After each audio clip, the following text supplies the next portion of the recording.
Hey guys, welcome to my channel. Here we are again. Another video. I posted 600 and something videos now, going on 700, and it's been slightly over 6 months. I haven't actually made the 6-month milestone video yet. This video was gonna be about today's log, as in the progress I've made in terms of my LSAT, which I will talk about, but I'm not going to talk about it in this video. When I say I will talk about it, I mean there will be a video up about it by the end of today, explaining what happened in today's gym session. That is something I might actually talk about now, but I want to more so focus on my thoughts on reaching the 6-month milestone, because I haven't yet completely finished making that video. I've noticed when I explain myself, there aren't as many long pauses. When I say because, I wouldn't be forming a reason in my mind. Like, it would basically be there already, which is pretty solid. I like that. It means that I know why I'm saying what I'm saying. I have an explanation as to why I think what I think, and I don't have to come up with one. It's already there. It shows I know myself, at least more than someone who doesn't really explain themselves, who just states an opinion and then doesn't actually explain why. The person who they are speaking to feels the need to prompt an explanation out of them by asking, why do you think the way you do, or what do you mean? I don't have an issue with being asked that from time to time, but I do have an issue with being asked that constantly, because then that shows to me that's an indicator that I am not clearly explaining myself, or at least I'm not explaining myself in a way that the person that I'm speaking to understands. And I have no intentions of miscommunicating, so the less often that happens in my mind, the better. Because again, I have no intentions of miscommunicating. We're all gonna make mistakes, yeah, but I'd rather say what I mean and be understood, rather than say what I mean and not be understood by the other person. I'm not talking to myself. I'm talking to a camera now, but if I'm having a conversation with someone, I'm not talking to myself. So I have no interest in not being understood by that other person. Otherwise, how is a conversation going to happen? How is a solid conversation going to happen? A productive conversation in which both parties understand each other. How is a relationship going to be built? Speaking of relationships, I'm not dating at the moment. However, my social health is improving. I'm talking to more people and that. There's one person that in particular that I've met that I want to speak to, because I don't see this person often, and this person seems like someone that's worthy of being around, someone that I'd want to be around. I was going to say worthy of being around me. To me, in my mind, it just makes, in my mind, that sounds like I have a big ego or something. It's like, oh, she's worthy of being with me, of all people. Yeah, I certainly don't want to speak to this person. She seems okay to be around. I was going to actually cut out the gender so that this information I'm giving is more anonymous. However, there are so many females that exist on planet Earth. How are you going to know which one it is? On the premise that I just leave it at it's a female. How are you gonna know which one it is? So I think in terms of anonymity, it's fine. It's fine. I'm not gonna edit it out. It's fine. But yeah, there's this person that I've met, and I want to speak to her because we don't really see each other in the gym often, for reasons I'm not going to explain. And I'm just thinking of asking, would you like to go out for a walk sometime? Because I don't really know her like that yet, so I wouldn't be interested in taking her out, or not taking her out, sorry, taking us out to a different area, for example, and going to see, not going out to a restaurant or going to see a movie or anything like that, but exploring. I personally prefer adventure, and I don't want to go and put the both of us in a position where we feel the need to act a certain way. We feel the need to act polite, even if that means we aren't being ourselves. And I'm not gonna offer an outing in which we feel this way, in which we believe these sorts of things. These sorts of things meaning we believe that we have to act a certain way to fit in. Nope. If I'm gonna go out with people, I'd much rather, if it's me organising it, I'd much rather put all of us in a position where we feel more than comfortable just being ourselves and letting the conversations naturally flow and letting the relationship naturally build, rather than feeling the need to act a certain way so that we fit into the larger crowd, so we don't seem odd to other people and feel embarrassed, or maybe even feel a bit anxious due to thinking of what could these people say. Well, what do these people think? What do those people over there who are eating their food say? You're not going to see me in a restaurant, man. I can cook my damn self. And if there were any friends, regardless of gender, that I'd be interested in having come over, I'd cook us something. In my opinion, that's how it's done. Because to me, it's a lot more natural that way. There isn't really, or at least the way how I see it, there isn't as much of a need to act a certain way. If you're going to come over to someone's place, you're not necessarily going to try and dress up fancy in that. Just normal clothes, what you'd usually wear. And you're not trying to eat with your knife and fork politely in that. No, you eat however you want. So I believe if we were, say, we were wanting to get something to eat and we were also just wanting to chill out, I wouldn't take any of my friends out to a restaurant because I don't want to eat that sort of food. I'd much rather cook us something. That's how I do it. There's a dish that I'd probably cook us. It'd be something like some brown rice, spinach, chicken, and then this sauce that I've come up with. Raja curry powder, TRS all-purpose seasoning, Bramwell's mango and chili, which is a liquid seasoning. The curry powder and the all-purpose, they're dry powders. However, when you add all of the liquid seasoning, it's going to turn into liquid. You're not going to be eating powder. So as I said, the curry powder, the all-purpose seasoning. Then you've got the Bramwell's mango and chili seasoning, as I said.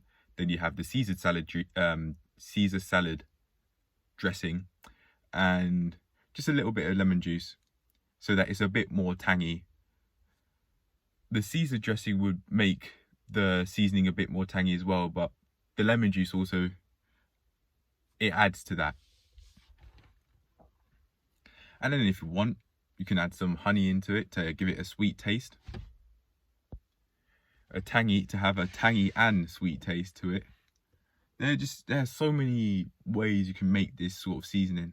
I'm not even sure if you could class it as stew, because you're not really cooking it. You're just mixing things together. But boy, oh boy, does that taste amazing. And I never really thought rice and mozzarella would work, but it does. I had that sort of seasoning that I described, along with rice, chicken, spinach, and mozzarella cheese, and with the seasoning on, and it just tasted great. It tasted absolutely amazing, man. Absolutely amazing. And if I were to bring anyone over for the first time, especially, I'd probably cook us that. I may have said brown rice. I think I said brown rice, but yeah, I'll cook us some brown rice. I wouldn't have some white rice. I personally think white rice is, not only do I prefer the taste of brown rice now, but it's much more pleasant to cook. It doesn't turn into mush as much. Brown rice, from my experiences, is a lot more. Apologies for that. The video recording, obviously, it died. It stopped mid-recording. Stopped mid-recording because the storage ran out. I had a whole load of videos and clips, both separate and edited together, into a final project which I didn't delete, so it cut short. But anyway, as I was saying, I prefer to cook. I prefer to eat brown rice, and also cook it. In terms of the cooking process, I prefer brown rice over white tilde basmati rice because it's a lot more solid in structure. You can stir it any way how you want, and you don't have to think about if it's going to turn into mush and turn into pudding, because it won't. Whereas with the white rice, it will. That you may not have to think about whether it will turn into mush with other sorts of white rice, but white tilde basmati rice is basically all I know. I do believe that I've had white long grain rice before, but we don't usually have that over here. Not in a West African household. It's tilde basmati. You'd have that with corned beef stew. You could just stew on it by itself. Fish stew. We call it boiler chicken. Put some chicken in there.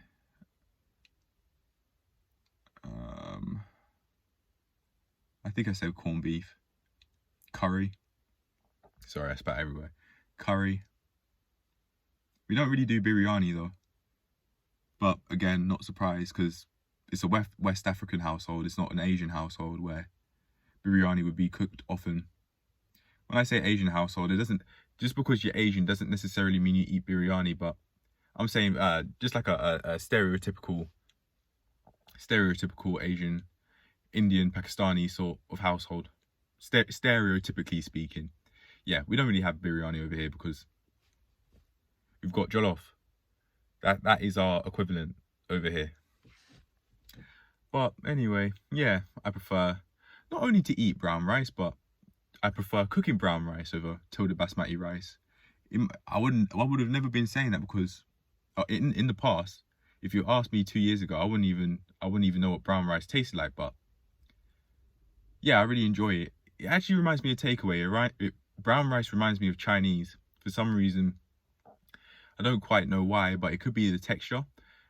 I prefer brown rice. To me, it tastes like a healthy equivalent of the sort of rice you'd have in a Chinese. So for that reason, it reminds me of that, and that genuinely could be a part of why I actually like it, because it reminds me of an unhealthy food which we'd have every now and then. In this house, if we're getting takeaway, it usually would be chips. However, on the odd occasion, you may get Dad may get some Chinese, but Chinese is a lot more. We'd have Chinese a lot less often than we'd have chips. In terms of takeaway, that's what we've been raised on, and I'm now coming from a place where I've grown out of that, and I haven't had takeaway in months. This actually is leading onto something that I want to talk about, so we may as well address it here. But I am also going to address it in the the weekly health review that I've set up, which I was meant to film yesterday, but I was holding it off. Honestly, I do believe that I was procrastinating on it. I think what I really need to focus on is, just like with the basketball, see what sort of things that there are that I'm doing that aren't helping, that aren't related to productivity. For example, clutter. I know that some rooms are very there's a lot of clutter involved. I found it so hard to sleep because there was so much around the foot of the bed. I went to another room, and there was again so much by the foot of the bed, because it's been the rooms are, honestly, they are being used as storage. So it was really hard to sleep. I purposefully cleaned out under my bed in my room, and my sleep was very peaceful until I started getting used to it, for one, and two, when my bed started to become even more caved in, and I started experiencing lower back pain. But even though there was quite a bit of background noise at the time when I was asleep, on the day of having nothing under my bed because I cleaned it out, I experienced sleep to be a lot more peaceful. However, that's just with my bedroom. I think there are a couple of pairs of shoes there, because again, the room's being used as storage. But even still, if there wasn't all that background noise, I'm not going to explain what that is, but if there wasn't, and there was nothing under the bed, and my bed wasn't caved in, the mattress wasn't caved in. It's not the bed itself, like the headboard and all the wooden planks that are holding the mattress up. No, I'm not talking about the bed. I'm talking about the mattress. If the mattress wasn't caved in and there wasn't so much background noise, that would probably help. I was talking to someone that I saw in the gym, and he was talking to me about needing to improve my sleep routine, because I said my sleep routine is poor. That's just me, not even necessarily being honest with him, although I was doing it more so for me, because I know that being very open with my flaws / insecurities means that I can grow from them. Right now, that actually reminds me of my hair, because we have quite a few baby hairs here, and I'm thinking, did I do this myself due to cutting my hair a few days ago? I'd say less than a week or so ago. Or is that just naturally how it is? Either way, I'm going to be more careful next time, and we'll see how it goes. The hairline itself, I have had to push it back a bit, just so that it looks straight and it looks like how I want it to look. But my hairline's more than okay. This is me. I know how to cut my own hair now, so I don't really go to the barbers. No money's coming in, and I can trust in my ability to do it myself.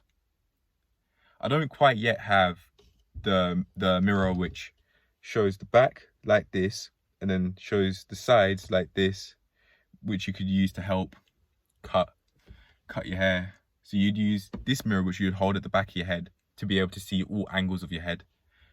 You'd use that sort of mirror not only for a basic cut, as in one level, but more so a fade. So you can not only see what you're doing from all angles, but you can also keep on constantly checking to see if you've cut the fade right when going around not only the side of your head, but the back of your head as well. And I don't have that yet. I don't have the sort of mirror which you can use to see not only the back of your head, but also the sides. It reminds me of one, I think American, either an American or Canadian person that created a YouTube video on it, and he was making a tutorial on how he cut his hair. That's the sort of stuff that I'd use. And I also want to upgrade my gear so that my hairline looks sharper. The Americans, man, they're talking about Andes, the Andes clipper, and I may get myself one of them just to see if it makes my hairline very sharp. I am looking for that. I am looking for a sharp hairline because I take pride in cutting my hair and making myself look really nice. Cutting my hair and shaping it up, as in shaping up the line like this. It isn't what it could be, and I'm looking to improve it. I like improving in what I do. And the T clipper may mean that I get much more aesthetically pleasing results, which is amazing for me because it means when I look at myself in the mirror, I look more presentable, and therefore I can allow myself to boost my own self-esteem because I like what I see when I'm looking at the mirror more. Anyway, enough about that. Let's move on to something else. I want to talk about my driving. Rather ironically, we're in the car, so this probably could not be any more appropriate an environment to talk about driving. I want to pass my test, and my test is coming up in less than 2 months now.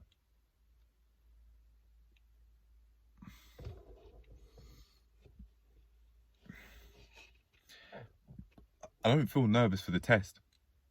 The test being my practical driving test. I passed my theory test a while ago.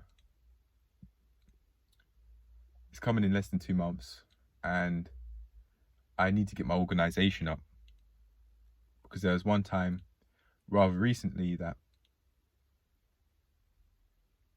my driving instructor was by the driveway and I didn't even know he was meant to be there. It was all planned in the app. He shows the times, but I need to get my organisation up. Speaking of, my driving instructor and I were talking about how you could improve your organisation. We just naturally came across the topic as we were just doing our driving lesson and just going about it really. They're talking about using a calendar. After watching an Ali Abdaal video, I thought of what I want to be doing in 5 years' time, and that was about I remember putting like running the gym that I'd be interested in doing.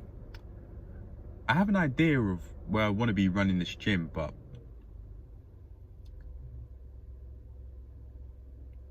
we'll see how things go.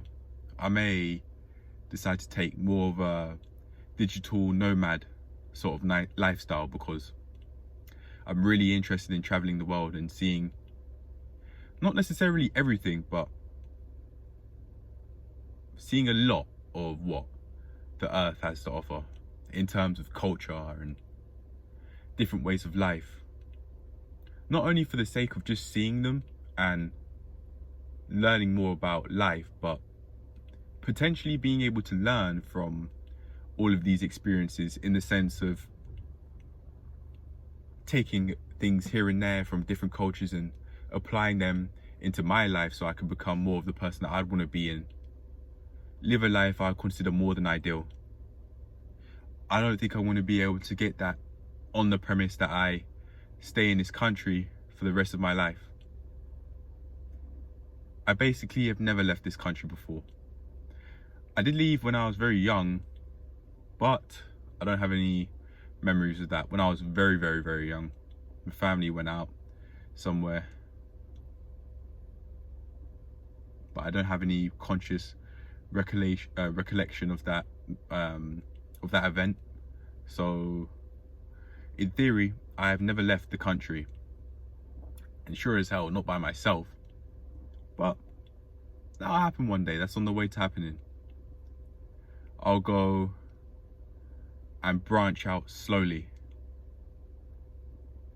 within the UK, and slightly out of the UK in Europe, and then branch further and further and further out.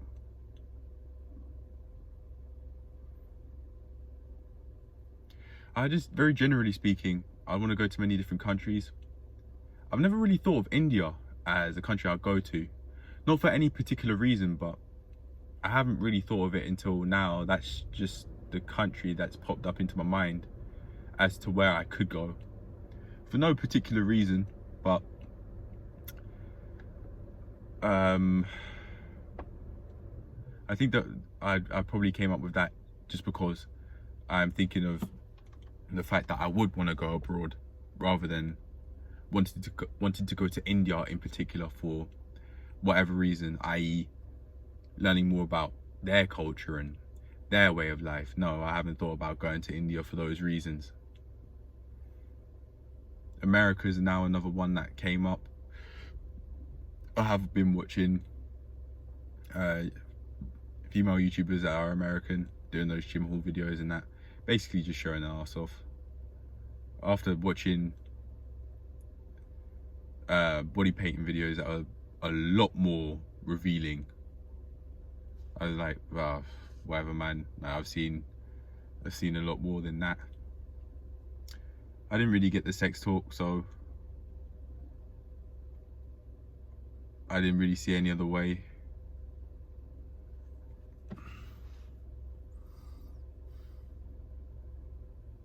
I've never seen breasts in my life.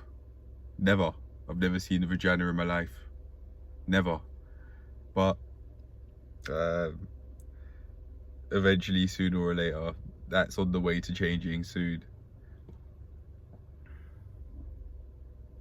Yeah.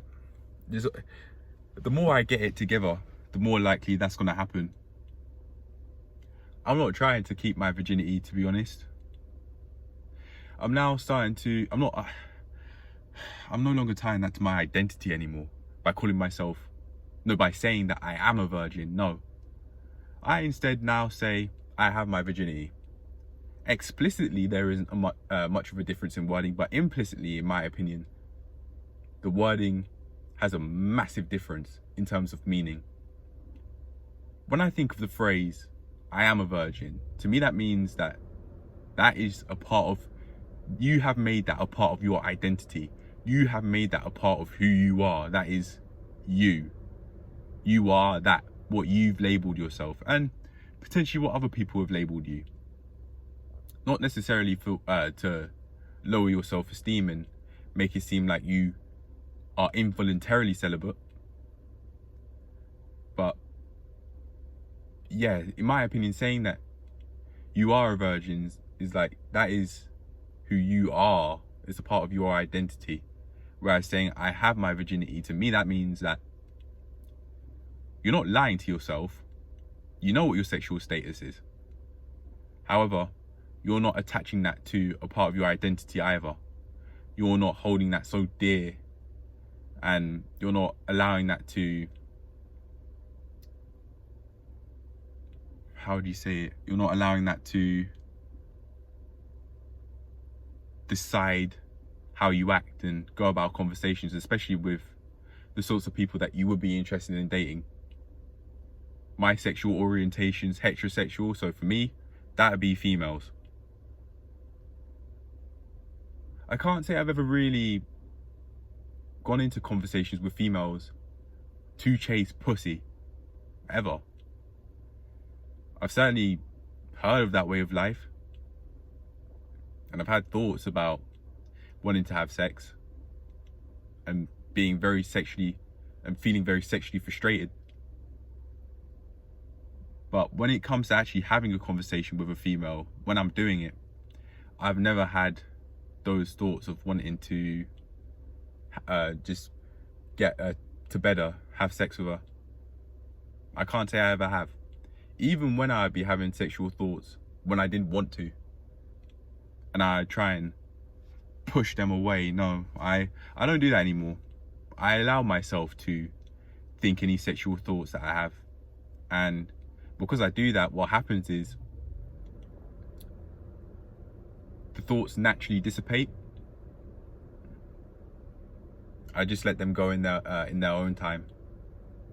For example, with the gym haul videos, and I'd be seeing so many squat proof tests, I was even saying it in the either the first daily voiceover review, the daily voiceovers for the weekly health review, or the weekly review itself, in terms of the weekly health review, the WHR series that I'm now currently making.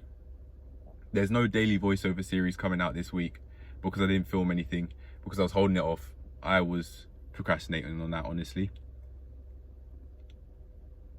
And I just never did it for this week. So I don't have anything to show in terms of the daily voiceover, nor do I even have anything to show for the weekly review. I'm gonna have to make that. But I have set it up. I've got the physique photos. I've got my depression and anxiety self-assessment photos. I have my physical dimensions noted down, i.e. height, weight, BMI, muscle percentage, visceral fat, so on. I've got all that set up. I did that some last night, but for some reason I just would not take that photo of the video of my depression score test last night, even though I knew I wanted to. I don't know why I was holding it off. Maybe because I didn't want to go the whole way because it was so late at night. Maybe not. I haven't thought of it in that way, but I may be right. Anyway, I may actually, speaking of, I may actually start filming the weekly reviews for the weekly health reviews, the WHRs, in the car, so that I have a space to go to every single time that I want to make these videos. And not only is it going to breed consistency, but this is a place where I can just come, sit and think. It's a very silent place. The car's a very silent place. Not only that, but it's very helpful in terms of the recording process, because the audio is so crisp and the video quality is still crisp as well, for a phone anyway. It's pretty solid quality. So I only really see benefits coming here and filming the weekly health reviews here. In terms of the weekly review itself, overviewing the entire week, rather than doing the daily voiceovers. I'll film that anywhere. I'll probably in the bedroom somewhere, for example. Whenever I feel the need to make notes, to make verbal notes, I will, or audio notes, I will. Or auditory. No, I've explained myself clearly enough. I don't need to use fancy words. But I was thinking about dating, you know. In between this clip that's been playing for 10 minutes and the last clip, I was thinking about dating, and I was thinking about how open I'd be in relationships, and I have a more clear understanding of how open I'd be. I don't know, I have done some research on it, and I would know where to go to get an STD test, but I don't know how the process works because I've never done it before. I haven't bought a condom, and I don't know how to put a condom on. In my high school, there were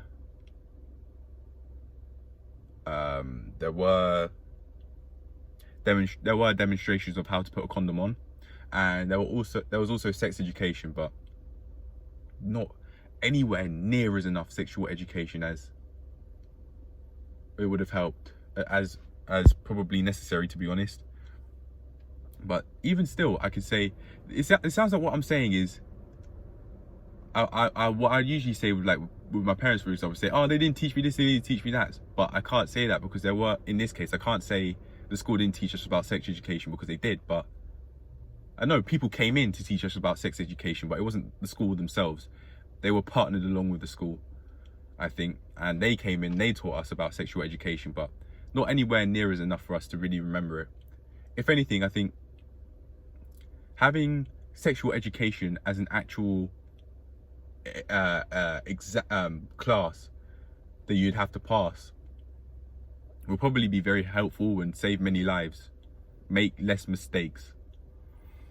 There won't be as many people out there that weren't wanted to be around due to irresponsible actions inside or potentially even outside of the bedroom. But then again, school isn't really there to help us out with the things we actually need in our real lives. It's more so to just teach a curriculum and go. Even if the curriculum, for the most part, in my opinion, especially with what I went out to study, it was useless, and I haven't needed, I genuinely say, anywhere from probably 95 to 99% of that. Probably for most of what we learned in school, I didn't need. And it makes me think of how useless school was for our real life in terms of the curriculum itself. Not the experiences that you could get in school, but in terms of the subjects and what you'd have to learn in these subjects. That was useless. Most of it was useless. I haven't needed to recall anything in history, geography, maths and English. Solid, useful. You do need to understand how to make a solid debate with your point, evidence, explain. Maths, adding, subtracting, multiplying and dividing. For example, that could be very helpful when you're using the scale and you're weighing out things, or when you're finding out, for me personally, like the weight difference between how much I weighed last week compared to this week. I need to understand what the range is. So yeah, it is pretty helpful. Yeah, like extremely basic English and extremely basic maths, solid. You need those, but for the most part, like, you don't really need anything else, to be honest. I can't lie. Imagine if there were a class based on socializing, not necessarily social studies, because I don't know what that's about. I'm not gonna act like I know what social studies is. That's an A-level subject. It's not GCSE, I don't think, either. It's certainly not a well-known GCSE, if it is. There is psychology GCSE, but that's not well known. It's not as well known as A-level psychology is, for example. Like, that is publicly that is put out there. But GCSE psychology, yeah, no, not really. Even though psychology could be very helpful. For example, you could use that to learn about parent to child attachment styles, and use that as a help to as a guide to further understand your family dynamics.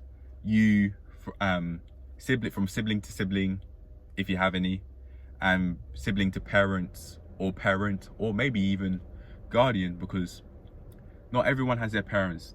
They may have left and or passed away. For example, your dad may have died and your mum might not be of sound mind to actually look after you. She might have very severe mental health issues, and she therefore is genuinely not fit to raise you. So you may have had to have a guardian, for example. There's a lot to think about. If you're hearing that sort of noise, it's this, by the way. But yeah, don't really have much else to say on that topic. I don't know where I was going with that. I'm just letting myself speak freely. Oh, sorry, the dating. Yeah, so yeah, I was thinking about how open I'd be with what I'd show, and I'd be fairly open. I'd show STD tests. I'd expect her to show me STD tests as well. I'd expect her to show me STD tests, just so that I could feel comfortable knowing that I'm not putting my sexual health at risk. I'm more than okay with showing STD tests, but as far as I'm concerned, she must show me STD tests, just so that I know we are both safe in terms of sexual health. I would like to also see mental health tests as well, because relationships aren't just about sex.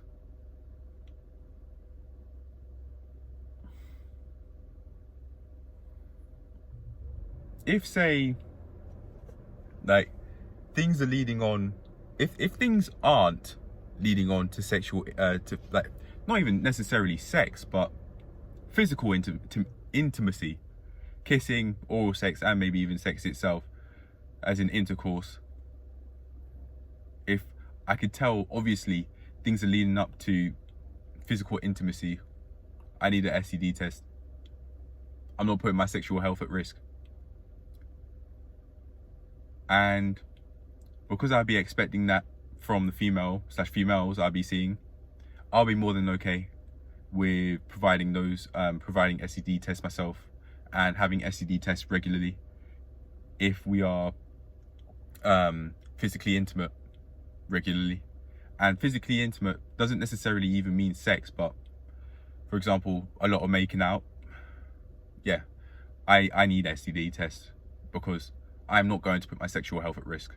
I'm not going to put my health at risk in any way, but I'm just saying, if we are getting intimate in that sort of way, I need to know more about what's going on in her history in terms of her sexual health, i.e. if she has any STDs. Because I refuse to put myself at risk. I'm here to enjoy myself, not get burned. Both literally and metaphorically in terms of a relationship. And speaking of that, if we're talking about metaphorically, I would like to see mental health tests. I would like to see mental health tests as well. The depression and anxiety self-assessment reviews. I'd like to see her scores on that but she has to come from a place where she's answering the questions honestly. She's not doing it just because I've told her to do it. She's doing it because she genuinely wants to do it. It's not by force. But I will tell you what though, even though I would not force a STD test out of a female, I will get those STD tests. If we are going to become physically intimate, it's either that we both get STD tests, or we don't become physically intimate at all. I don't mind still talking and we're just messing around. Don't mind touching here and there, but if it's, say, kissing or any form of sexual contact, I need those STD tests beforehand, and I'll be more than okay with providing STD tests myself. Actual STD tests, not fake ones either. But yeah, I'm really looking to improve my social health. I think I'm putting myself in a position where I am genuinely becoming more and more ready to be in a relationship each day, because I am now focused on socializing rather than only trying to improve my productivity in terms of what I do off camera, like learning the gym instructor course material, learning about driving because driving test is coming up soon, and also learning about improving my finances. It took me a while for that to come out and remember what it actually was, but it is that I'm looking to improve my financial literacy, because I understand that the more I know and the more educated I become, the more money is going to be coming in. Not only that, but I'll be thinking about my financial health in terms of a much bigger picture. Your finances aren't just about your income, i.e. how much you're getting from one or more sources of income, and the fact that you have how many sources of income and so on. it's not just about how much money's coming in total. Your finances aren't just about how much money's coming in total. It's also about how you manage your expenses as well. And if you actually have a long-term vision about where you want your finances to go, i.e. how much money's coming in, what your budget looks like, what you're actually spending money on, and so on. Those sorts of things. Working towards improving my finances, I think, will allow, I predict, will mean I do what it takes to think of finances in terms of a much the bigger picture. Because it's not just about money coming in. That genuinely could be how mentally broke people think. They just think about, oh, we don't have money. No money's coming in. No, we don't have money. We don't have money.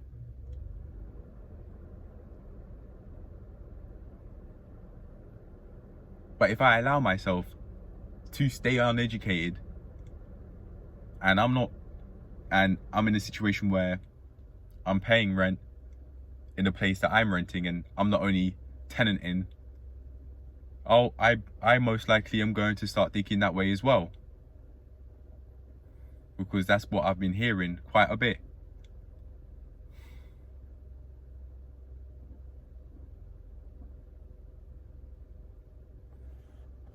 It's more so mental poverty. It's not even necessarily only family, and not necessarily even only about money, but also people exercise and say they can't do exercise, they can't do certain exercises even though their personal trainer is telling them to go through that, and they're saying that before they've even tried.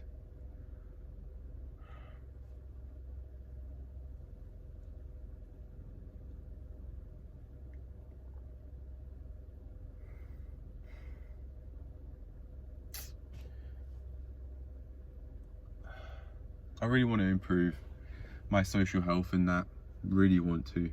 I want to speak to people, man. I want to speak to people. I want to speak to older guys, because I like the relationship that I have with older men. I like being able to learn from them. Older men that are about something, that have done something with their lives. I like the mentorship style relationship I'd have with these sort of men, rather than people my age who aren't really about anything.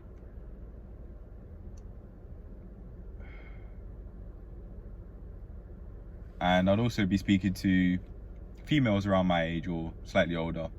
I don't mind speaking to women that are much older if we just so happen to be in a conversation, such as, for example, we meet in the supermarket, which has happened quite a few times, to be honest, and we're just shopping and we may get in each other's way, for example, and then a conversation starts from there.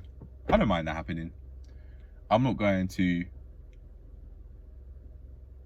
reject the conversation just because the person's female and she's middle-aged or older. No. Those sorts of females who've gone through stuff at that age, they're very interesting. A lot more interesting than females my age can be. Females my age sound a bit, not numb, no, socially inept. Like, they don't have any social skills at all. They don't know how to have a conversation. They don't have really much to add into a conversation. There are some exceptions to the rule, for sure, but with older women rather than girls my age or slightly older or maybe even slightly younger, I find that these women, they are interesting. They have something interesting about them. They have something to say. They know how to hold a conversation. Speaking of, it seems like I'm becoming more socially adept in terms of understanding when people want to speak to me and when people don't want to speak to me, particularly females. I find that if a female doesn't want to speak to me, but we're having a conversation, and I start seeing signs that she doesn't want to speak to me. What the signs that I really see, that I've experienced at least, is the answers that she'll be giving back. They'll be purposefully brief, and they won't add much value to the conversation. Hell, they may be even more aggressive with this tactic and give one-worded answers. They may not even respond, really. They may just be like, yeah. You won't only hear it in their tone of voice, but again, you'll be able to get a hint from how detailed their responses are and how much curiosity they show,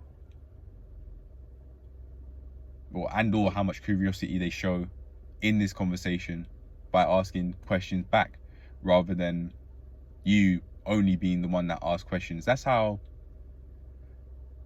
conversation used to go for me back in high school when I was very young, during GCSE times.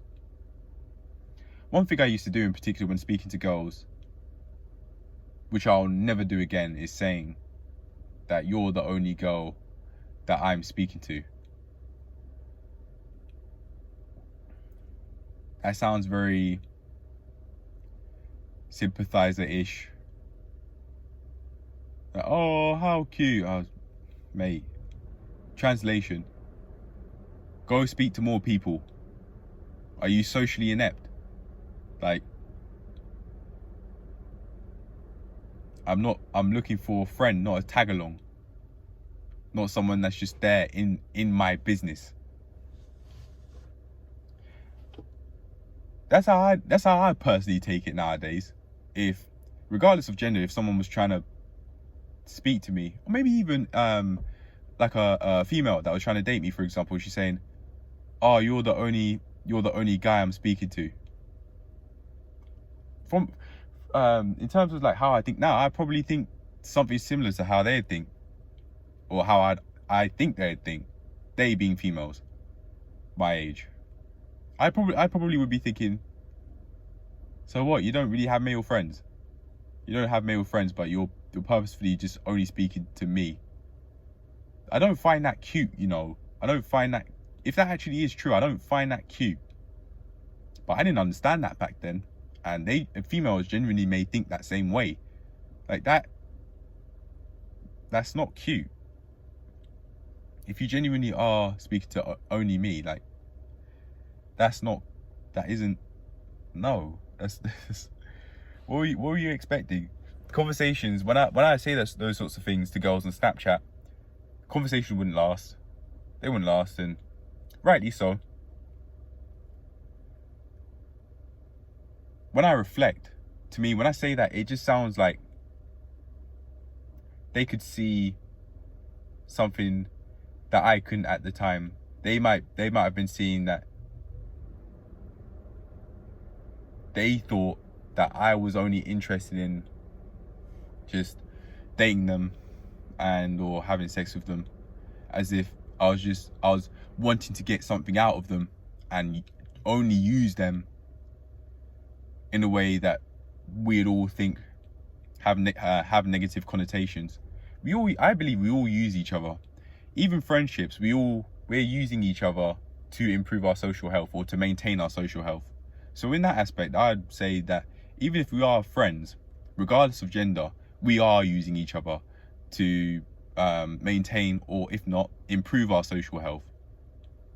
Using each other isn't necessarily a quote-unquote bad thing, but when I say use in this context, I mean have ulterior motives. That's what I mean. Whereas if it's the way how I'm talking about using, the other way, I'm talking about not having ulterior motives.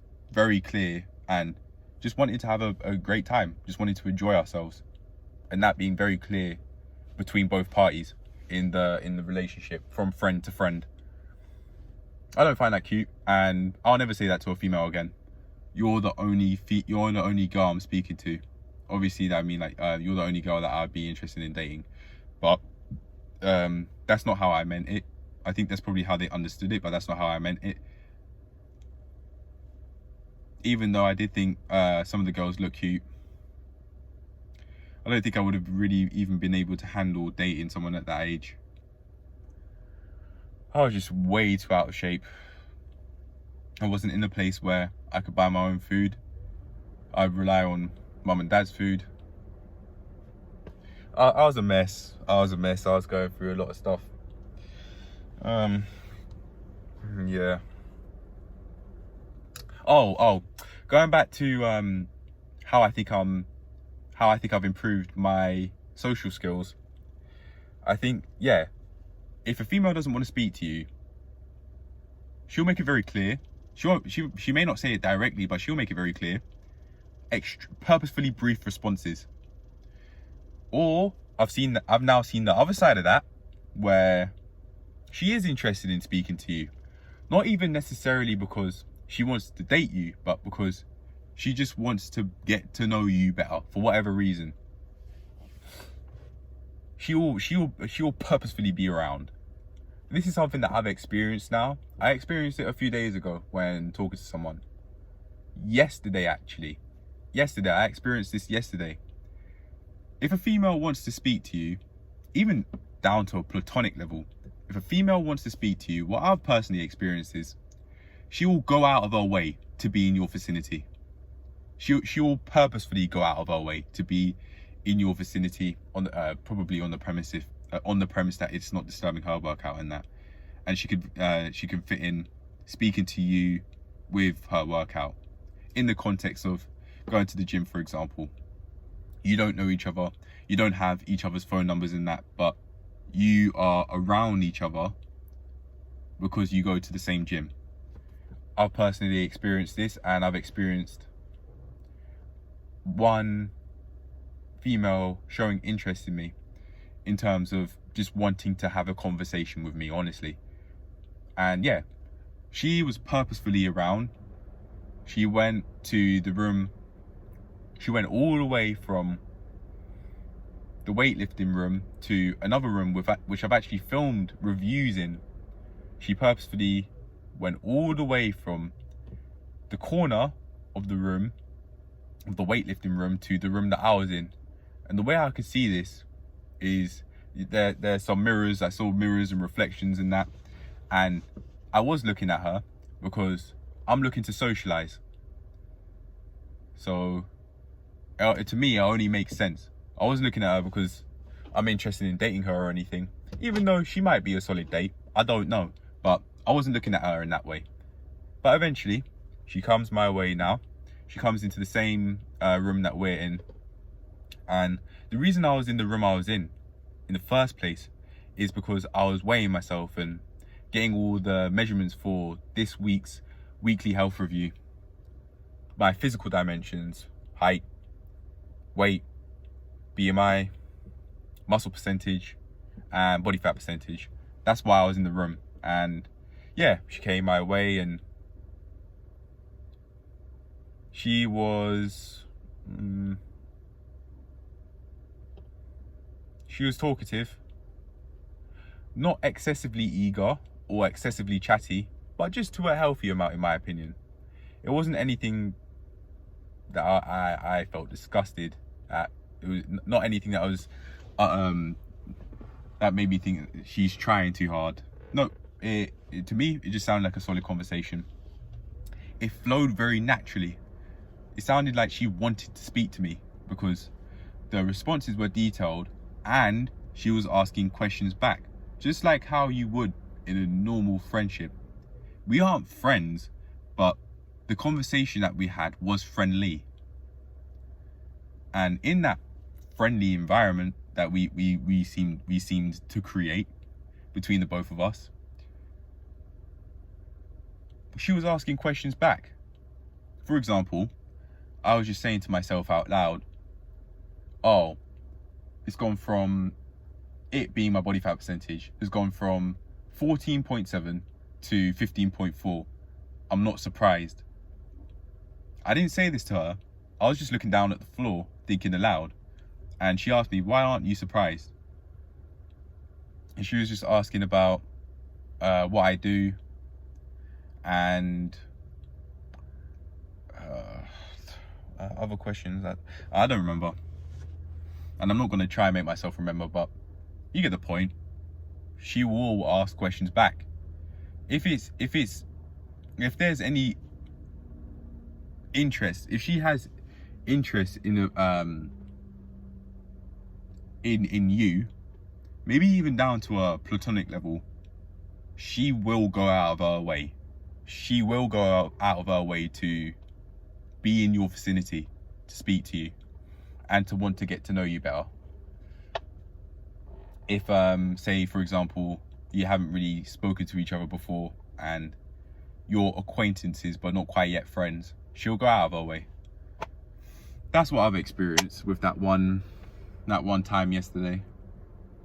And they'll be friendly, like they'll have a smile on their face.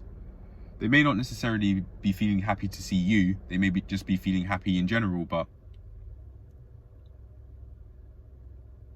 if they really don't want to see you, they will purposefully leave your vicinity. There was this one time in school in year 13 in which a girl really didn't like me. It seemed like she was attracted to me at the start, but as things went on, she started to like me less and less and less. And there was one event in particular which was basically the final straw. And to that event, I say fair enough. So what happened was, for context, it was parents' evening, and I did have my phone, but I didn't have any credit. So we were together, just talking to each other, getting to know each other better. And both of us were waiting for our parents to come in. She was waiting for her mum, I was waiting for dad. And because I didn't have any credit, I asked her, could I ring my dad? And she said yes. She allowed me to ring. And then I got her phone number of going through my dad letting me go through his call history so that I could get her number. I get the number now, and then a few months later, I just decided to send a text. I write buongiorno with a smiley face. I regretted it the instant I sent that message, because I didn't understand how creepy that could have came off, seeing as we didn't directly exchange numbers. Hold on, let me be more in the center of the video. Yeah, we didn't directly exchange numbers. I got her number from that, and I didn't tell her that I got her number from that.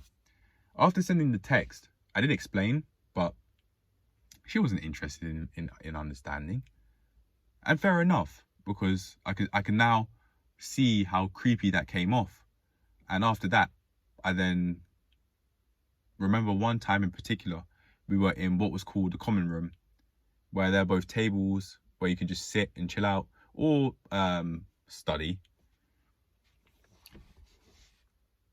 And I remember being on the other side of the room that her and the friendship circle were in. They were all females at the time this event happened. However, there were some guys in this friendship circle. Basketballers, to be more precise.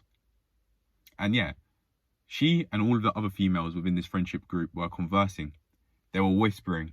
And I remember what I did that day, sent that text and that conversation via text happening. And I was just thinking about that. And although I did try to focus on what I was doing, my heart sank. My heart really, I think it was shame. Although me sending that text absolutely did come from an innocent place, I don't think it came off as that. And fair enough. I didn't understand how creepy that would have been, how creepy that would have come off until the very instant. My logic as to why I sent that text message was, oh, I've got this phone number. I may as well text it just because why not? Just to have a conversation. Not even because I had the ulterior motives of chasing pussy, but just to have a conversation. And even though me sending that text saying hi did come from an innocent place, I didn't understand how creepy that would have came off. I only regretted it. I regretted it the very instant that I sent the message, because of the reality of realizing that how creepy that could have come off hit me like a ton of bricks. It hit me. It really did. It hit me like a ton of bricks. I didn't think, oh, hold up a sec. No, let's directly exchange numbers. So it's extremely clear that I have her number and she has my number. From this experience, I've learned to never do that again. I will never do that again. To anyone, regardless of gender, I won't do that to anyone. Because I now have a memory to go back to understand how creepy that could come off. Not only that, but I'd ideally not be asking to go through my dad's call history either. Not because I think it's shady or anything like that, but that's not my business. His call history that's not my business, man. Sorry, there's a little wasp in the room. If you see me move like a bit shaky, you could say, that's what it is. I'm looking at this wasp. I've been trying to kill it because it won't leave. It's like it refuses to leave. Yeah, I've been trying to kill it, but it just won't go away. Could be planning an attack because I have tried hitting it with my slider, one of my sliders. But hey, yeah, I was thinking about whether I actually talk about this story, but I have spoken about it in the past, and I need to have openness with myself. It seems like the less I hide, the more of the person I want to be, I can become. I don't think that made any sense. Let me try that again. The less I hide, the greater I become. That was how I thought of it in the past. When thinking about it recently, maybe less than a week ago or so, I would also say the more I know, the greater I can become as well. Talking about these things, they are very helpful. They're very helpful to me because they allow me to not only let these thoughts that I would have been hiding and stewing over in the past naturally dissipate, but the thoughts related to these events that ideally did never happen in the first place, me talking it out instead of just thinking it out means for me that the thoughts are much clearer when thinking about them the next time around. I don't think I'll ever be able to completely forget that event. I certainly will move on, but I'll be in a mind space where I'll be talking about such things with prompt rather than stewing over them and feeling embarrassed when thinking about them without prompt and trying to shrug off these thoughts. So it's pretty nice. This is very helpful for me. This is probably one of the many things that I am doing and will be doing that will mean that my depression and anxiety self-assessment reviews will be pretty solid. My depression and anxiety scores over the months are going to naturally decrease because I'm now tracking these things more. Like I'm managing them more. They will go up. They will go up a little bit, but they'll also come down. And over time, these depression and anxiety scores, they will naturally be going down over time. Progress isn't linear, obviously. Yeah, anyway, my body fat percentage over the last week has increased from 14.7 to 15.4, as I mentioned earlier in the video, maybe like 10 or so minutes ago. I don't know how long ago, but I did mention it earlier in the video, around about this time before speaking about this event in particular, the one that I just mentioned. Yeah, it has increased, and I don't like how I feel. I don't like how I feel. I feel weighed down when eating the foods I've eaten, in order that have meant I'm now at this 15.4% body fat percentage, or when my body is at this 15.4% body fat percentage. Don't like it. I don't like it. And I even measured myself today, the next day after doing the weekly measurements, the weekly weigh-ins, and it was saying 16.5. I don't like how big my stomach was, and I don't like how I feel after eating the sorts of foods that I be eating. That would mean I get at this, my body gets to this body fat percentage. I have to be very careful with my wording here, because I am not my body fat percentage.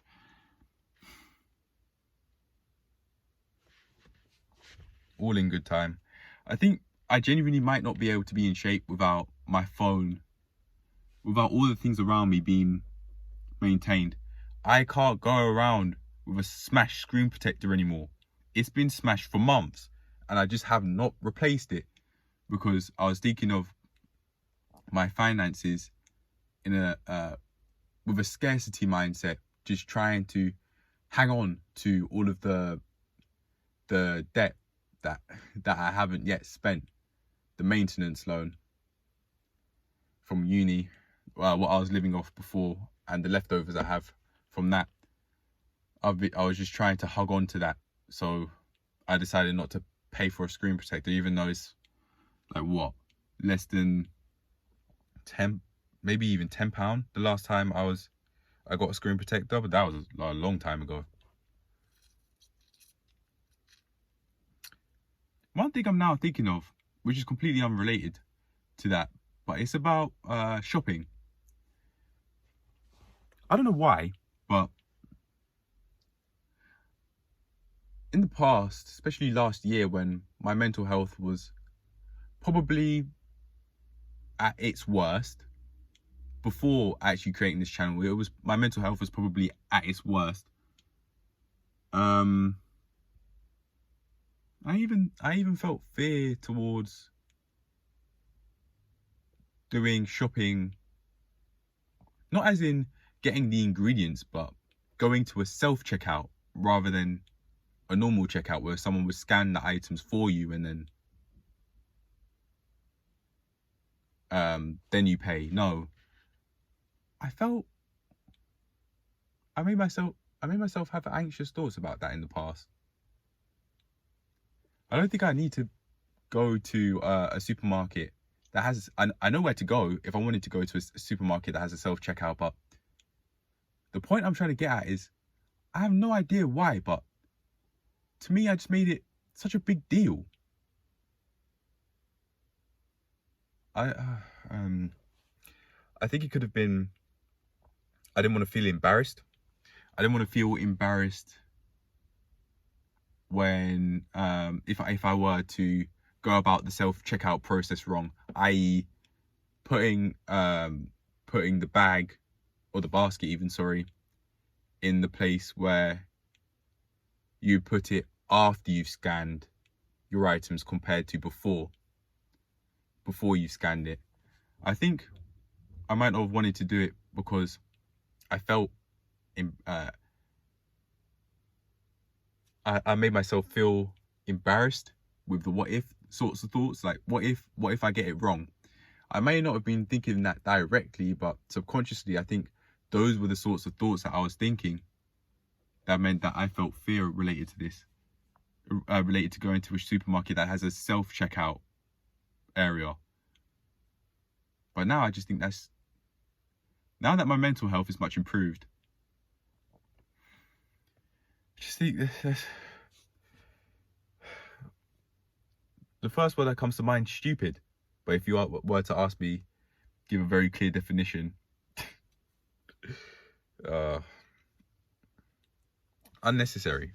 Like, I did not need to put myself through all of that stress that I put myself through to get to a point where I even felt fear of going to a supermarket that has a self-checkout place, because I didn't want to feel embarrassed if I got it wrong. Not only that, but this supermarket in particular that I'm talking about is close by to the skate park, and I did have I address it in the Plank Day 80 and Plank Day 90 and throughout other episodes around that time, explaining what happened. So if you want to find out, you can just go watch those videos. But yeah, to sum it up, I felt fear of going to these sorts of places and going around these sorts of places because of dreams, seeing that I could pass away.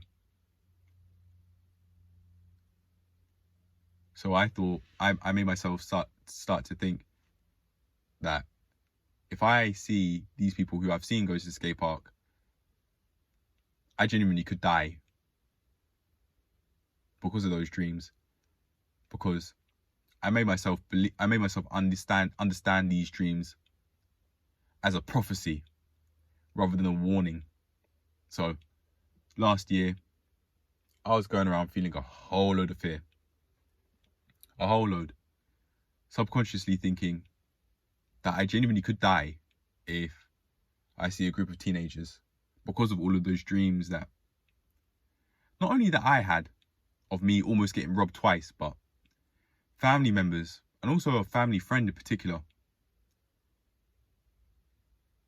having dreams of me pass away. Violently pass away was the wording that one of my sisters used and that I remember.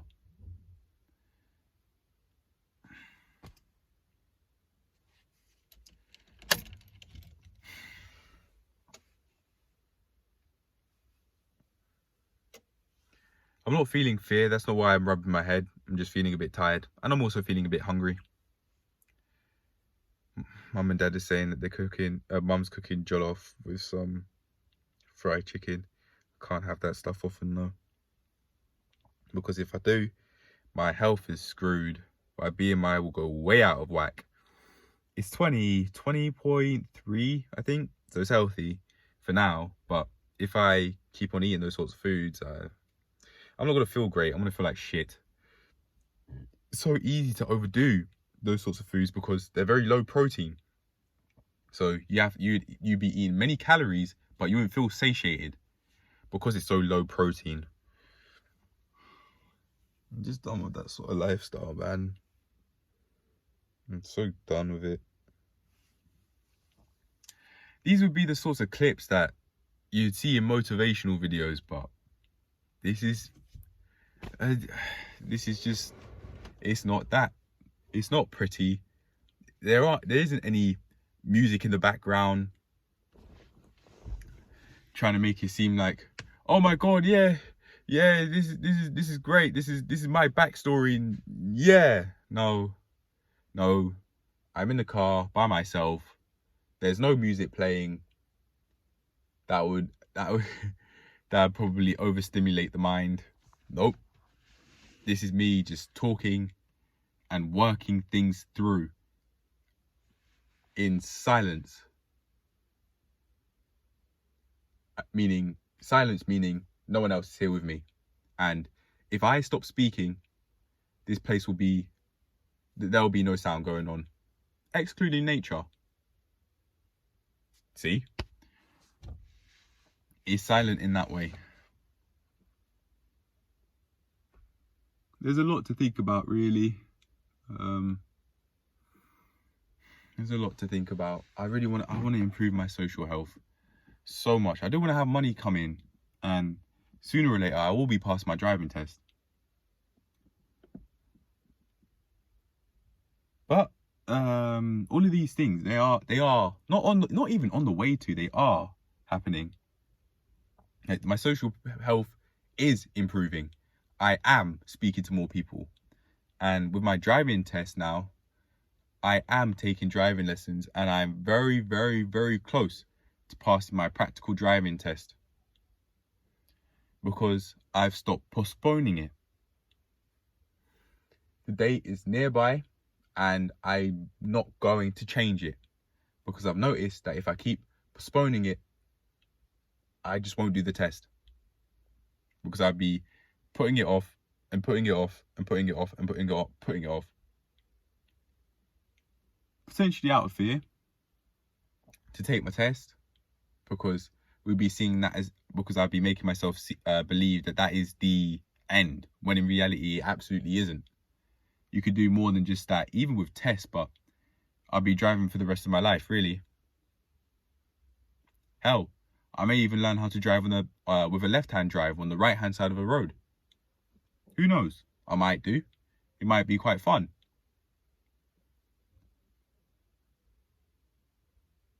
It would allow me to become more educated about life because it would mean I know how to drive on both sides of the road. So I might just, if I'm living in another country, and yeah, that might be quite interesting, like learning in USA, for example. America. Yeah, learning in America. That might be quite interesting. I know more about life that way.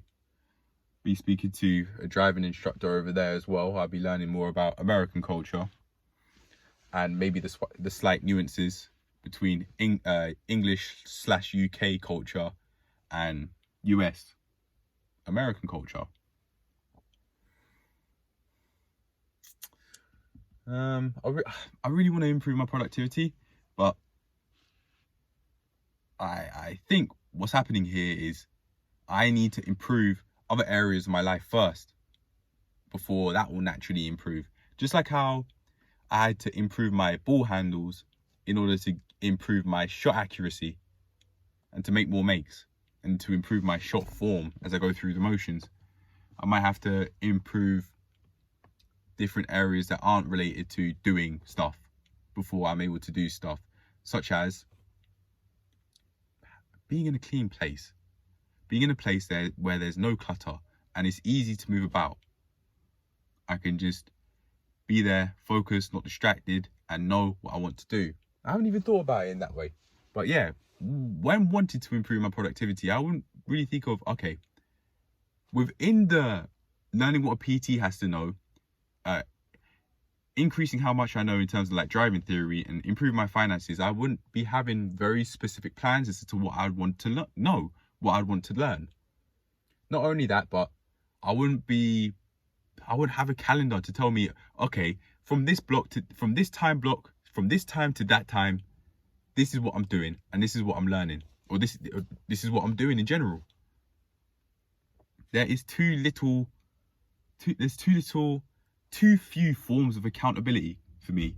Too few forms of accountability, and I need to get the calendars are out there. I can even go on Google Calendar or have something like create something on the phone, for example, seeing as I'm on the phone creating videos all the time every day. I can put the calendar on my phone as well, so I have specific blocks. I can clearly see specific time blocks that I want to use to do what I have to do, and I purposefully won't make them intense so that I can just make a start, and then from there I can build from that start. But yeah, that might be what I do in order for me to actually improve my productivity. I might leave it here. To summarize, I really want to pass my driving test, and we're on the way to that happening. I'm taking mock tests and just going over maneuvers. It's only a matter of time until I pass, but I do have to reconnect with my long-term vision of being able to drive like every single vehicle out there and like becoming the safest and smoothest driver I could be by doing all of the extra qualifications, pass plus tests and advanced driving courses, just to make sure that my experience is solid and I have a very solid background. I know how to drive, all right. I know my stuff, and I probably take tests regularly, maybe like once every 2 months or so, just so that my driving skills actually are up to date. They always are up to date. We'll see. My social health is improving, but I want it to improve further. I'm done not going out with people. I'm done not having relationships where I'm done not having relationships where I can call the person, or the person actually wants to call me as well, along with me calling this person. I do want to go out and date, but I'm not going to focus on dating. I'm going to focus on socializing, and if things naturally fall into place that way, then that's great. That's how I want things to go. But I'm not going to purposefully go out of my way and try and just and see females, talk to females, and build relationships with females just because I'm interested in having sex. I just want to get sex out of them, and over and over and over, and that's it. No, I won't do that. I'll purposefully focus on socializing. Not only will that mean that we have healthy foundations for a relationship, but I'll also be seeing the person for who they are as an individual, rather than a series of holes that get fucked.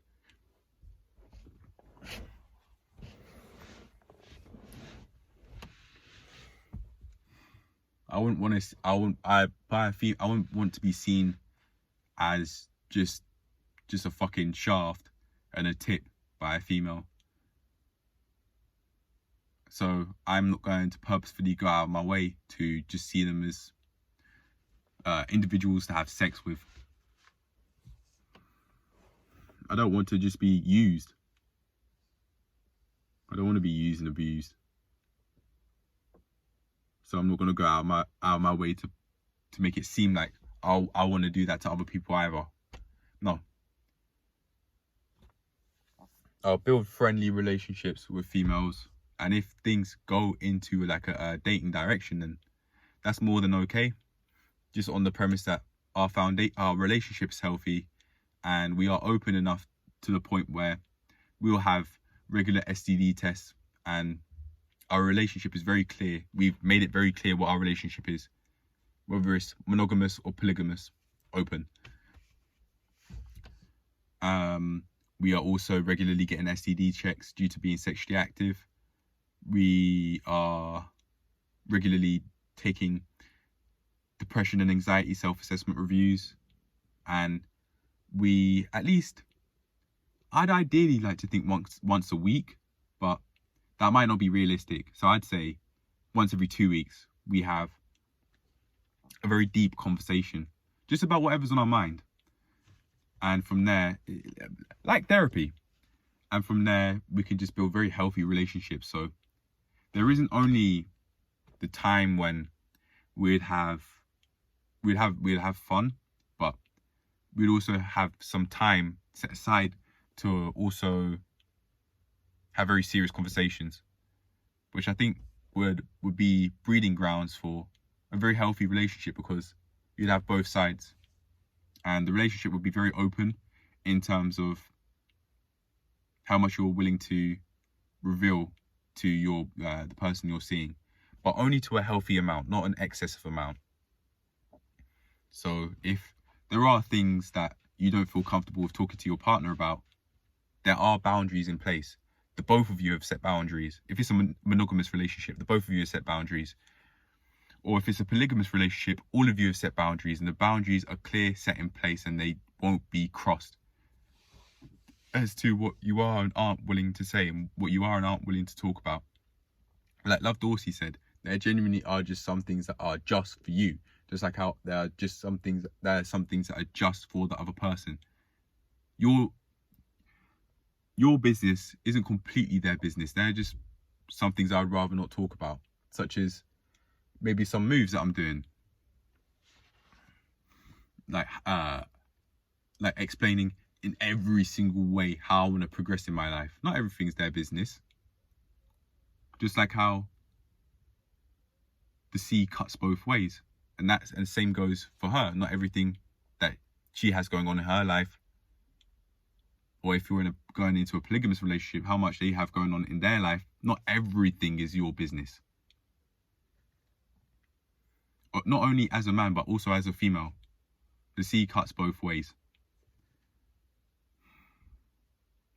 I think I'll leave it there for now. 6 months, no more than a checkpoint to a checkpoint to a long-term picture, living the ideal life.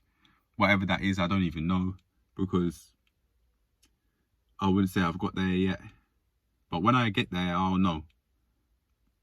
I'm predicting that my life is going to be more than what I consider ideal, more than I could have ever dreamed of. And it's just going to be great because of setting myself up, talking about getting things done early, figuring out what life is about and how the world works early. Like what those gym wear companies are doing so that females look more sexually attractive visually. Like with the contour around the bum, the seam, to make the bum look bigger by causing a shadow in between both the right and the left glute. Oh, so much going on. But yeah, I'm done talking, so I'm going to leave it at that for now. Maybe you enjoyed, maybe you learned something valuable, I don't know. But this 6-month place is no more than a checkpoint, and we're going to keep on going. But I'll tell you what though, by the end of the year, money's coming in. Money is coming in. No, I'll tell you what though. Yeah, today, someone was willing to give me money, £14 for helping them, and I wasn't even qualified. I'm not even qualified yet, but I was just there, just practicing my old sits. And then someone who hadn't been to the gym, who claimed to have not been in the gym for about 2 decades, is wanted to learn from me, from me. So this person gave me £14, and I'm not even a qualified PT yet, but he's telling me one day you'll be a PT, and I fucking believe him. I believe him 100%. I just have to keep going. And I'll tell you what, by the end of the year, I'm a qualified gym instructor. By the end of the year, I'm a qualified gym instructor working at that place, and money is finally coming in a way I want it to. Doing something that I genuinely enjoy, and it's not work. I wouldn't consider it as work, like how I did with the customer service role I was doing. Never again. Never again. I'll never do that sort of thing again. I know the path I want to take. It's very clear cut. I know the path I want to take, and I'd much rather take this personal training path than the customer service path, both of which I would have been using to explore my entrepreneurial side, in the sense of working towards becoming a business owner. I'll pick this personal training path over the customer service path any day, because I have to have my health in check. Health in the broadest sense, I have to have it in check in order to make a livelihood, in order to have money coming in through the personal training route. I have to have my health in check. Whereas with customer service, I don't have to have my health in check for shit. I could be fat as fuck, and it's okay. It's considered normal. Everyone there is getting sweets and that, like that's okay. You'll look that weird if you don't want sweets. That happened to me once. One of my colleagues at the time, we were just giving a whole bunch of sweets out for reasons I'm not explaining, and he looked at me funny when I said I didn't want any sweets.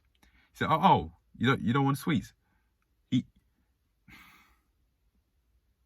You don't have to be in shape. Cut a long story short, if you're going through the customer service route and you want to explore your entrepreneurial side by becoming a business owner through becoming a manager in a customer service department, a customer service advisor, and then a manager of some sort, and then a business owner, you don't have to have your shape. You don't have to be in shape. being in shape in the broader sense, mental, physical, financial, all of that. You don't have to have it in check in order to go through that route. Whereas with personal training now, you do. You have to be qualified to be able to help people out. And if you are out of shape, if you clearly are out of shape, i.e. physically, people aren't going to listen to you. They're looking to improve their health. So they, of course, be wanting to speak to someone that has their health in check already and that knows a lot, rather than someone that doesn't know anything. Someone that knows less than someone that knows less than they do. Of course, they're not going to want to speak to that sort of person. I really want to improve my social health, man. I am, but what I'm really saying is I want to be able to call more people, FaceTime more people, and, well, make solid friends. Females and males. The older guys are probably I speak to in person, but with the females, yeah, I do a bit of FaceTime here and there for sure, but to a healthy amount. Like, I'm not really interested in speaking past 7 p.m. I have to sleep. I have to sleep, man. I'm not gonna just so willingly speak to a female, even if we're platonic. I'm not gonna just so willingly speak to a female past 7 p.m. Come on, man. Do you not have your own life? Do you not have your own sleep routine to stick to? That's what I think. But I don't have a sleep routine. I need to improve my sleep routine. It's on the way to happening. I understand how to manifest now. The brain believes if you say it's on the way to happening, and your actions reaffirm those beliefs. So I understand how the kind of power of manifestation works. It's just as simple as that. Saying that you are on the way to doing whatever you want, and then taking action and allowing those actions to reaffirm your beliefs. For example, let's say that you want to achieve the LSIT. You're saying you're on the way to achieving the LSIT, and you're also doing progressions. Your mind's going to believe that, and then it will just get easier and easier and easier, and you'll get further on your way to achieving the LSIT, which is what I'm doing, because I focus on it very consistently. I take action on it very consistently, almost every day, really. But yeah, there's this one person that I want to take out just for a walk to get to know better, and to build the sort of relationship that I'm looking for, where we can FaceTime and just enjoy ourselves, man. Like, if the person's willing to, we can have those sorts of deep conversations once every 2 weeks. So we're not only having fun, but we're also being open with each other to a healthy amount. But yeah, I think I'll end it there. Money's on the way to coming in. With double digits in the bank balance. No money's coming in because the man's not employed. I was thinking of saying your boy's not employed, but the man's not employed. I'm not a boy anymore. I'm not a teen anymore. I'm 20 years old. Or 20 years young, I should say. That could be a part of why I'm allowing myself to be a lot more stressed than I could be by saying that I'm 20 years old rather than 20 years young. Wording, it matters. Wording fucking matters. Oh, we don't have money. We don't.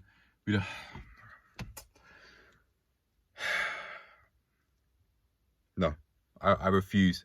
I refuse to have financial worries, even though the bank balance is in double digits and no money's coming in, and I have to ask my parents for chunks of the maintenance loan and explain myself as to why I should have the loan that's in my name. I refuse to feel down in the dumps over it. And I think that's why my depression scores decreased, generally speaking, from 13 to 7. 7 last week and then 10 this week. I refuse to think, oh no, we don't have any money and then there's nothing I can do about that. Nope, I refuse. But anyway, I think I'll leave it at that for now, because I've spoken about a lot. And yeah, I want to go out a lot more and leave the area a lot more. And having money come in will mean it's easier to do that. I need to get a lot more organized as well in terms of my productivity by getting that calendar up. I can do that on my phone and organize something on Google Calendar now, which is what I did in the past when thinking about what I want to be doing 5 years from now. Yeah, I'll leave it at that though. I hope you enjoyed. That's something valuable maybe, and I'll see you in the next one. To me, in terms of my mindset, this is no more than just a checkpoint along the journey that lasts for as long as I live.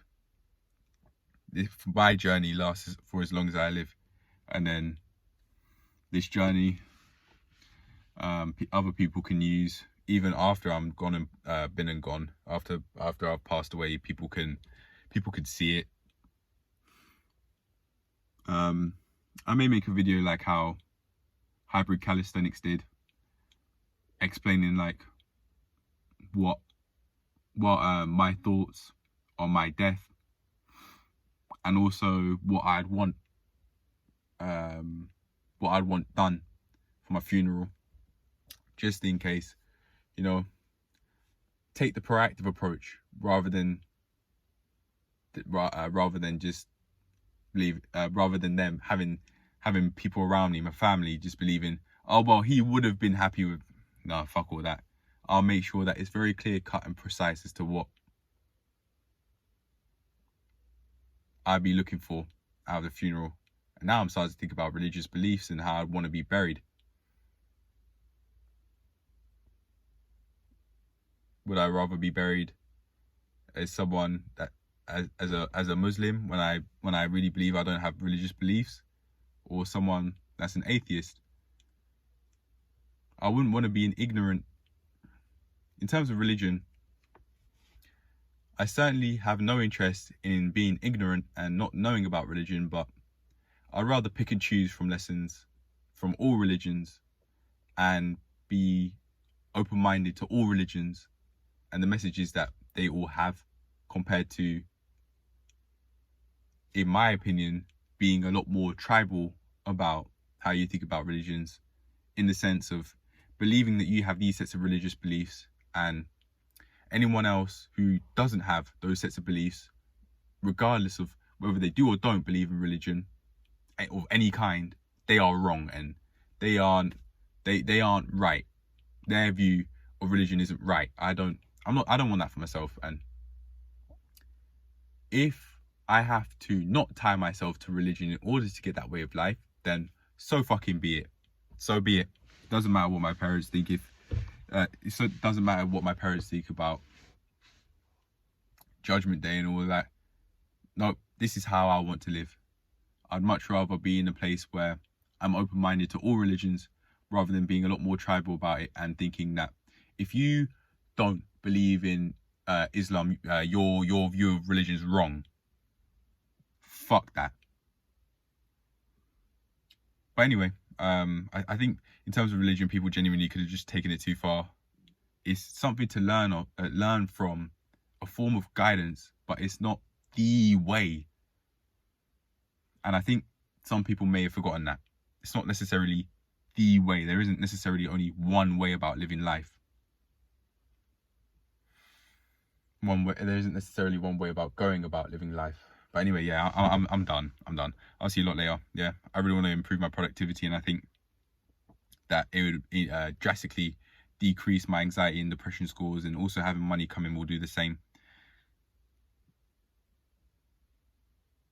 Because when I look at the bank balance, it can be very, very, very frustrating. And my bank balance has probably been at the lowest it's ever been, in terms of having like double digits for how long I've had double digits for. Even though there is a lot of the maintenance loan left, I'm seeing double digits in the bank balance, and I don't want that for myself anymore, because I could feel a lot of stress if I allow myself to when looking at that fucking balance, man. It's not nice. But I know I have to learn more. So we'll see where we are in another 6 months' time, and I may even watch it. I may watch this video back after. But yeah, for now, that's it. Maybe you learned something valuable. Maybe you enjoyed it. That goes for my future self as well. And I'll see you later. Bye.